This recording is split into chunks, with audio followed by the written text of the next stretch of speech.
Hello दोस्तों, स्वागत है आपका मेरे चैनल पे जहां हम लोग बात करते हैं स्टॉक मार्केट की बातें।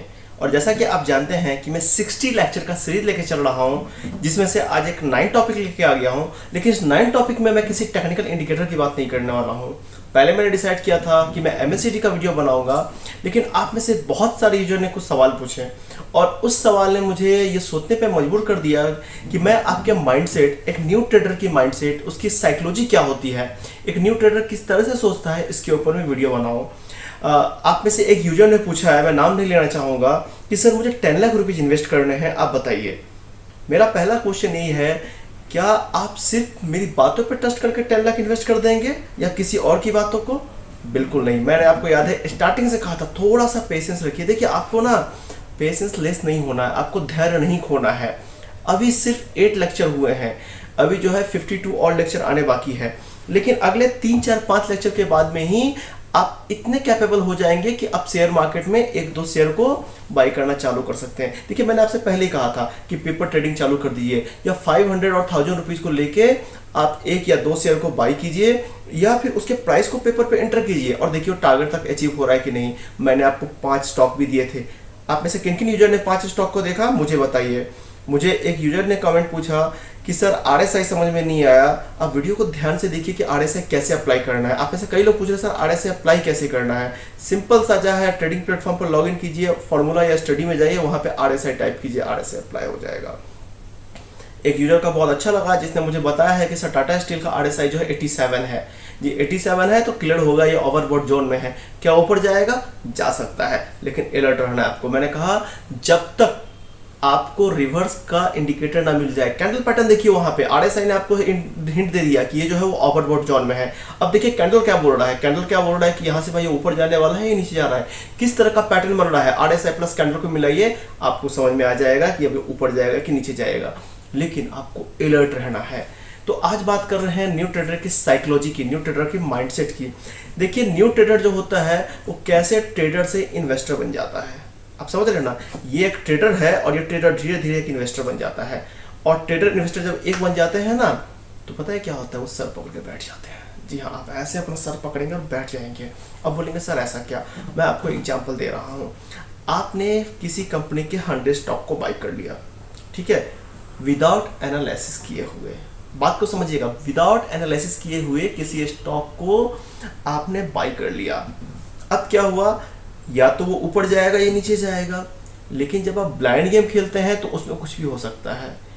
यूजर यहाँ पे न्यू ट्रेडर मिस्टेक करता है। पहली गलती थी उसने एनालिसिस, जो होमवर्क था, नहीं किया। तो बिना होमवर्क का थोड़ी होता है। बड़ा से बड़ा बैट्समैन जब पिच पे जाता है तो देखते हैं कि वहाँ पे जाकर प्रैक्टिस करता है, 2 दिन 4 दिन 5 दिन प्रैक्टिस मैच खेलता है, तब जाकर बैटिंग करने उतरता है कि परफॉर्म करे। आप स्टॉक मार्केट पे विदाउट होमवर्क, विदाउट एनालिसिस किए हुए ब्लाइंडली उतर जाएंगे, तो ये पहली मिस्टेक है। अपनी साइकोलॉजी को चेंज कीजिए कि ब्लाइंडली मैं जाऊँगा, पैसे लगाऊंगा और बेनिफिट होगा, ऐसा नहीं होने वाला मेरे भाई। पैसे लगाने के लिए आपको एनालिसिस करना पड़ेगा। देखिए, किस्मत लाखों में से किसी एक का साथ देती है, बाकी का साथ नहीं देती। बाकी को बोलती है किस्मत आओ, तुम आके सर मारना चाहते हो, आराम से मारो, तुम्हारे सर में चोट लगेगी, तुम लौट के चले जाओगे। आप समझ रहे हो ना। तो आपको ये मिस्टेक नहीं करना है। तो आप क्या करते हैं कि आपने स्टॉक को बाई कर लिया। बाई करने के बाद प्राइस जो था वो ऊपर जाना था, लेकिन प्राइस चला गया डाउन। अब देखिए, ये टॉप पॉइंट था और ये डाउन पॉइंट था, इसके बीच में गैप आ गया। अब भाई ये जो गैप है 5 या 10 रुपीज का कवर कैसे होगा। इसमें से जिन ट्रेडर के पास पैसे, वो क्या करते हैं कि उन्होंने उसमें और पैसे ऐड कर दिए। दूसरा मिस्टेक, मैं रूल्स ऑफ ट्रेडिंग में क्लियरली कहा था कि हमें शेयर को फॉलो नहीं करना है। वो हो जा रहा है नीचे। आपने एवरेज करने के चक्कर में 100 क्वांटिटी को बना दिया 500। अब क्या हुआ कि अगर पहले आपको लॉस 500 रुपीज का हो रहा था, तो क्योंकि अब तो आपका एवरेज हो गया है 600 स्टॉक, तो आपका मल्टीपल ऑफ 600 हो जाएगा। हर 1 रुपये पे आपका 600 का लॉस बढ़ेगा। अब सोचो कि उस स्टॉक ने और 10 रुपीज नीचे चला गया। अब जो ट्रेडर के पास पैसे हैं, नए ट्रेडर है, लेकिन उनकी साइकोलॉजी क्या है आप समझो। न्यू ट्रेडर, ये आप पैसे ही नहीं, न्यू ट्रेडर की साइकोलॉजी है। वो क्या कर रहे हैं, उसमें और 500, 200, 300 स्टॉक ऐड कर दे रहे हैं। और ये ऐसे करते करते क्या रहा है, आप क्या आए थे मार्केट में। मार्केट में पहला सीखना, दूसरा मार्केट से बेनिफिट करना। मैंने पहले बताया था कि जो न्यू ट्रेडर, बहुत बेनिफिट के पीछे मत जाइए। आपका एम होना चाहिए लर्न करना। अगर मार्केट में हमने 100 रुपये 200 रुपये लॉस किया तो समझिए आपका कोचिंग फी है। कैसे आप स्कूल में जाते हैं, स्कूल का फी पे करते हैं, फिर आप लर्न करते हैं, स्टॉक मार्केट में बहुत सारी चीज़ हम गलतियों से लर्न करते हैं। वो गलतियां कैसे होगी? जब आप लॉस करेंगे। लेकिन क्या लॉस हमको पूरे कैपिटल का करना है? बिल्कुल नहीं। पैसे रहेंगे तब वापस आएंगे, तो आपको ये मिस्टेक नहीं करना है। इसलिए मैं बोलता हूँ 1 स्टॉक, 2 स्टॉक, 3 स्टॉक, बस इतने ही बाई कीजिए। बहुत सारे ब्लू चिप स्टॉक है जो बहुत कम दाम पे अवेलेबल है, ठीक है। बहुत सारे गवर्नमेंट के सेक्टर की कंपनियां जो बहुत कम दाम पे अवेलेबल है। मैं आपको एग्जांपल देता हूं, आप SBI खरीद लीजिए, आप बैंक ऑफ बड़ौदा को खरीद लीजिए, आप इस तरह के बहुत सारे कोल इंडिया को खरीद सकते हैं, आप ITC को देख सकते हैं। ये सब ब्लू चिप स्टॉक है, इनका मूवमेंट भी थोड़ा स्लो है, लेकिन इनमें से कुछ स्टॉक ऐसे जो बहुत अच्छे से ऊपर जाते हैं, बहुत अच्छे से नीचे आते हैं। आप सब खरीद सकते हैं, 40 रुपीज़ के पास है। IDFC फर्स्ट बैंक को देख सकते हैं। ये सब अच्छे स्टॉक हैं जिनका प्राइस भी कम है, और प्रैक्टिस के लिए इनसे अच्छा कुछ नहीं है। 40 rupees, 50 rupees, below 100 rupees share है। इन स्टॉक को जब खरीदेंगे तो आपको समझ में आएगा कि भाई मेरा लॉस हुआ तो 100 का हुआ, बेनिफिट हुआ तो भी 125 रुपीज़ का हुआ। इंटेंशन क्या है यहाँ पे? आपको प्रैक्टिस करना है। देखिए, अगर आप में पेशेंस है तो आप पेपर ट्रेडिंग कीजिए, आप स्टॉक को राइट कर लीजिए। पेशेंस नहीं है, आपको लग रहा है कि नहीं सर मुझे तो रियल वर्ल्ड में जाके करना है, मतलब मैं LS ब्लू पे जाके करूँ, मैं जेरोधा पे जाके करूँ, मैं ग्रो पे करूँ, मैं 5 पैसा पे करूँ, मैं शेयर खा पे, वॉट एवर प्लेटफॉर्म यूज करते हैं, तो सर 105,000 रुपीज़ लेके उतरो ना। तो 1000 रुपीज़ से किसी की लाइफ इफेक्ट नहीं होती है। आपको लग रहा है 1000 रुपीज़ से आपकी लाइफ चली जाएगी? नहीं जाएगी। या 100 रुपीज़ या 500 से, लेकिन आप लर्न करेंगे, और लॉस भी जो होगा तो 1000 का जाएगा। ये इस साइकोलॉजी के ऊपर वीडियो क्यों बना रहा हूँ? क्योंकि एक नए ट्रेडर ने एक मिस्टेक किया। उसने मुझसे कुछ स्टॉक के पूछे थे और मैंने उसको सजेस्ट किया था आप इस स्टॉक को लो और इतना टारगेट है। यूजर ने 10,000 का बेनिफिट बुक किया, सेकेंड डे 10,000 का बेनिफिट किया, और थर्ड डे ट्रेडर ने क्या किया? द बिगेस्ट मिस्टेक हुआ, उसने 92,000 का लॉस किया। अब यहाँ पे गलती क्या थी? पहली, मैंने स्ट्रिक्टली बोला था कि आपको 1 और 2 स्टॉक बाई करना था। दूसरा, आपको लीवरेज नहीं लेना है, आपको अभी इंट्राडे के लिए नहीं जाना है, आपको कैश में करना है, आपको होल्डिंग करनी है, आप CNC में जाइए। यहाँ पे उसने किया। आज यूजर बोल रहा है कि सर मैं क्या करूं? तो सवाल यही है कि भाई आप खुद कुएं में कूदना चाहते हैं तो मैं कुछ नहीं कर सकता, मैं आपको मना कर सकता हूं, समझ रहे हैं ना? तो ये साइकोलॉजी होती है नए ट्रेडर की। तो पहला, लालच। आपको ग्रीड नहीं बनना है। आपने पैसे लेके ले लिए 5 टाइम्स, 10 टाइम्स, 20 टाइम्स। हालांकि सेबी का नया रूल आ गया, इसके ऊपर मेरा वीडियो जल्दी इस हफ्ते में आ जाएगा। MACD की वीडियो के बाद में अपलोड कर दूंगा कि सेबी का नया रूल क्या है लीवरेज को लेके। तो आपको स्ट्रिक्टली मना किया लीवरेज नहीं लेना है। दूसरा, आपको ट्रेडर बनना है, आपको इन्वेस्टर नहीं बनना। देखिए, इन्वेस्टर का कॉन्सेप्ट अलग होता है, ट्रेडर अलग होता है। एक ट्रेडर एक दिन के टारगेट को देखता है, एक इन्वेस्टर जो होता है उसका 3 month, 6 month, 1 year, 5 year, 10 year, 15 year ऐसे टारगेट होता है। उसकी विजन अलग होती है। वो देखता है प्रॉफिट टू अर्न रेशियो कितना है, प्रॉफिट टू बुक कितना है, उसका मार्केट कैपिटलाइजेशन कितने हैं, कितने क्वार्टर के बजट कितने हैं, वो अभी अपने लाइफ टाइम के किस हाई प्राइस पे चल रहा है, हाई पे चल रहा है कि लो पे चल रहा है, 52 वीक का एवरेज क्या चलता है। बहुत सारे पैरामीटर होते हैं।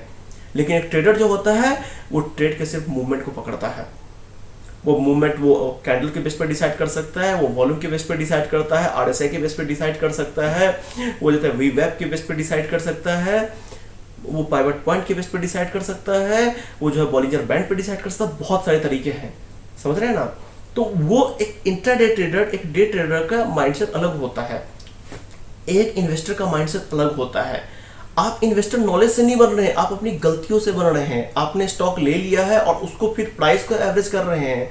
मेरे भाई, प्राइस को एवरेज करने में आप लॉस का मार्जिन बढ़ा रहे हो। आप समझ रहे हो ना? क्वांटिटी जैसे जैसे बढ़ती जाएगी, क्वांटिटी जैसे जैसे बढ़ती जाएगी, आपका लॉस भी बढ़ेगा। पहले तो आप ये सोचो कि जो स्टॉक अगर कंटिन्यूसली डाउन जा रहा है तो क्या आपको एवरेज करना चाहिए? बिल्कुल नहीं। दूसरी बात, आपने एनालिसिस नहीं की थी और फिर भी आप लिए जा रहे हो, ये सबसे बड़ी मिस्टेक है। थर्ड, या तो उसको चेक करो या फिर उसमें से एग्जिट हो जाओ। फोर्थ, कुछ भी समझ में नहीं आ रहा है तो यार किसी फाइनेंशियल एडवाइजर से आप एडवाइस लो। आप समझो ये आपका हार्ड अर्न मनी है। अगर आपके पास बहुत पैसे हैं और बर्बाद करने हैं तो स्टॉक मार्केट बहुत अच्छी जगह है। लेकिन अगर आपकी हार्ड अर्न मनी है, आपकी फैमिली के, आपकी सेविंग का छोटा सा हिस्सा है, तो उसकी वैल्यू को समझो। कई सारे यूजर के क्वेश्चन आए हैं, सर मैं 5 लाख, 2 लाख, 3 लाख, अभी आपके अकाउंट ओपन नहीं हुए हैं, अभी आपको बेसिक थिंग्स नहीं पता है। तो ये एक न्यू ट्रेडर की साइकोलॉजी होती है, एक न्यू ट्रेडर का माइंडसेट होता है। तो इन मिस्टेक से आपको बचना है। यही 9th लेक्चर में बताना था, क्योंकि मैंने देखा है बहुत सारे यूजर जो पेशेंसलेस हो रहे हैं। सबको बेनिफिट चाहिए, ऐसा आपको नहीं करना है। आपको सिर्फ अर्न करने नहीं जाना है, पहले आप लर्न कीजिए फिर अर्न कीजिए। मैं हमेशा बोलता हूँ educate yourself to create the financial wealth. Without knowledge के कुछ नहीं होगा। मैंने यूजर का एग्जांपल दिया, आज जो मुझे कॉल कर रहा है बार बार कि सर क्या करूं, क्योंकि मैं उसको पर्सनली जानता हूं, उसके पास मेरा नंबर है, ठीक है, क्या करूं मैं क्या कर सकता हूं। आपने मिस्टेक किया मेरे बार बार मना करने पे। आपको लीवरेज नहीं लेना है, आपको बल्क में पैसे नहीं डालने हैं। थर्ड, सबसे पहले आपको नॉलेज अर्न करना है। उसके बाद जी मैं आपको स्टॉक के नाम भी दूंगा, आप उस स्टॉक पे जाइए।